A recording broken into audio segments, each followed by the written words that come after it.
क्या आपने कभी सोचा है कि अमृत कैसे प्रकट हुआ, राहु केतु का जन्म क्यों हुआ और लक्ष्मी जी ने विष्णु जी को क्यों चुना? ये सब जुड़ा है समुद्र मंथन की अद्भुत कथा से। तो चलिए इस रोमांचक कहानी को जानने के लिए अंत तक बने रहें। एक समय की बात है। देवता और असुर आपस में बहुत लड़ते थे। असुर बहुत ताकतवर हो गए थे, जिससे देवराज इंद्र बहुत परेशान थे। उन्होंने भगवान विष्णु से मदद मांगी। भगवान विष्णु ने उन्हें समुद्र मंथन करने की सलाह दी।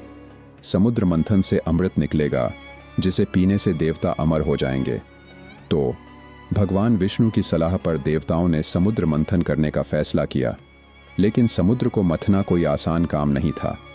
इसके लिए उन्हें एक बहुत बड़ी मथनी और एक मजबूत रस्सी चाहिए थी। देवताओं ने सोचा और फिर तय किया कि मंदराचल पर्वत को मथनी बनाया जाए। लेकिन इतने बड़े पर्वत को कौन थामेगा? इस पर भगवान विष्णु ने कछुए का रूप धारण कर लिया और पर्वत को अपनी पीठ पर ले लिया। अब बारी आई रस्सी की। देवताओं ने समुद्र में रहने वाले सबसे बड़े सांप वासुकी को रस्सी बनाया। लेकिन वासुकी बेहद जहरीला था, इसलिए देवताओं ने उसका मुंह असुरों की तरफ और पूंछ अपनी तरफ करके पकड़ा। सब कुछ तैयार हो जाने पर देवता और असुर मिलकर समुद्र मंथन करने लगे। मंथन से जो कुछ निकला वो तो सुनिए। समुद्र मंथन से कई अद्भुत चीजें निकलीं। सबसे पहले निकला बेहद खतरनाक हलाहल विष, जो पूरी दुनिया को तबाह कर सकता था। लेकिन भगवान शिव ने सबकी रक्षा के लिए इस विष को पी लिया। फिर निकली कामधेनु गाय, जो किसी भी चीज की कामना पूरी कर सकती थी। इसके बाद निकले ऐरावत नाम का बहुत ही खूबसूरत हाथी, जिसे बाद में देवराज इंद्र अपना वाहन बनाया। फिर निकला चंद्रमा, जिसकी खूबसूरती देखते ही बनती थी।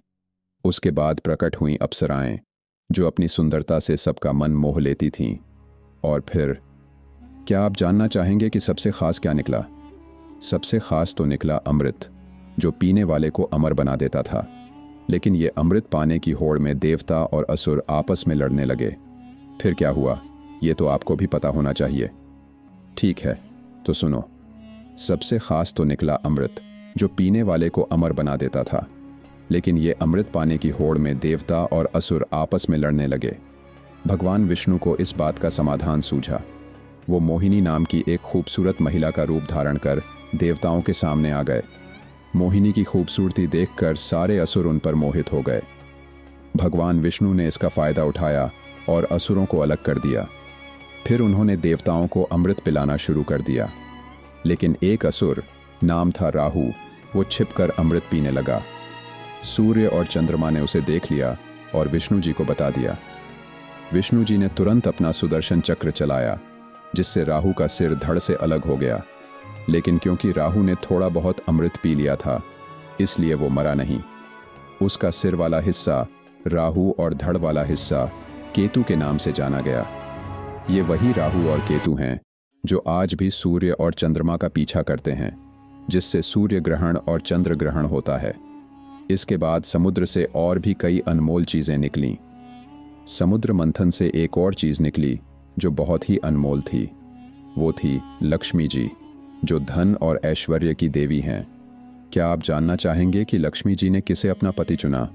लक्ष्मी जी ने भगवान विष्णु को अपना पति चुना। वो हमेशा से ही भगवान विष्णु के साथ रहती हैं और तब से भगवान विष्णु को लक्ष्मीपति या श्रीहरि भी कहा जाता है। वीडियो कैसा लगा कमेंट में जरूर बताएं।